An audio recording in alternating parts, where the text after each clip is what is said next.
अस्सलाम वालेकुम YouTube family, होर सुनाओ किदां ठीक ठाक। असीं बनाउण लगे हाँ जी अज टमाटर की चटनी। ए देखो टमाटर आ धो सवार के रख ले आपां, हरियां मिर्चां कट्टियां होईयां, लसन आ, बरीक प्याज कट्टिया होया वा, ए थोड़ा जिहा घ्यो पा लिया अपना, देखो इन्ना ते ए देखो बिस्मिल्लाह रहमान रहीम। ए अद्धो विच इदां दो टमाटर कट के ते ए देखो इस तरह कर लेना,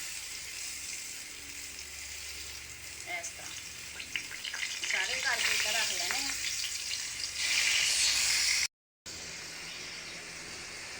आ देखो जी, आ कट के सारे उपर रखते ते ए लसन आ विच, इस तरह लसन भी विच पा देनी।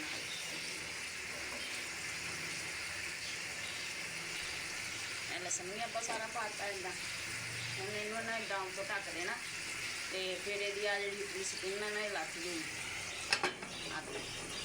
5 मिनट लिए ना इदा रख देना ढक देना, 5 मिनट बाद फिर आप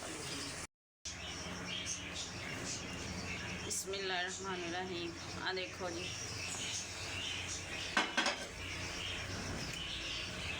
नरम हो गए छिलके, हम इदा आप छिलके ला देने।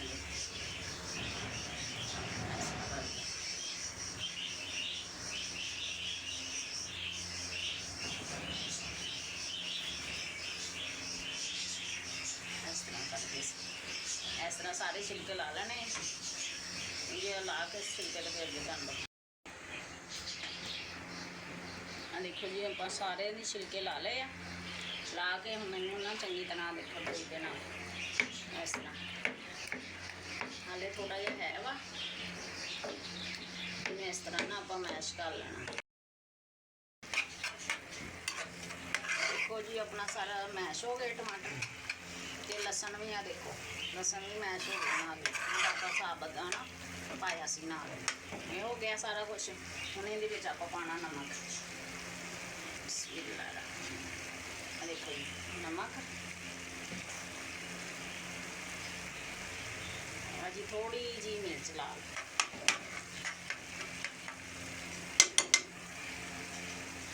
इन्नी कप हल्दी पानी, हिला लो चंगी तरह हिला के।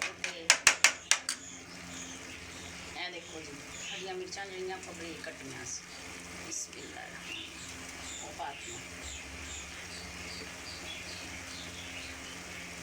अज गरम मसाला ते सुक्का धनिया पाता, इन्हूं आपां चंगी तरह मिक्स कर लेंगे।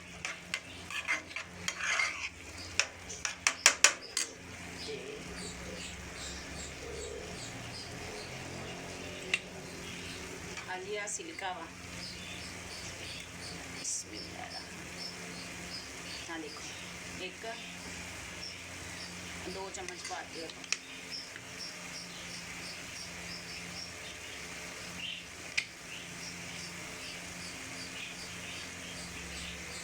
हाँ जी सोया सॉस आ 1-2 चम्मच।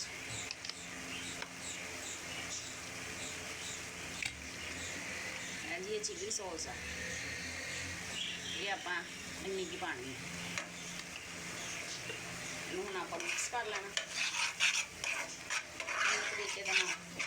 इस तरह तुम भी चटनी बनाइयो टमाटर की, देखियो खा के किस तरह की लगी तुहानू, मैनू कमेंट च दसियो फिर। बिस्मिल्लाह रहमान रहीम।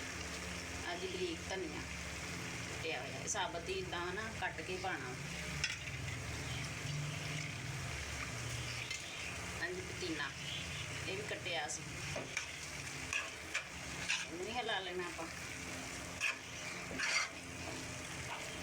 चंगे तरीके नाल। अगर चिली सॉस सोया सॉस ना हो तो तुसीं नींबू कट के एक पा लेना, उसका रस निचोड़ के। ए जी आ प्याज, बिस्मिल्लाह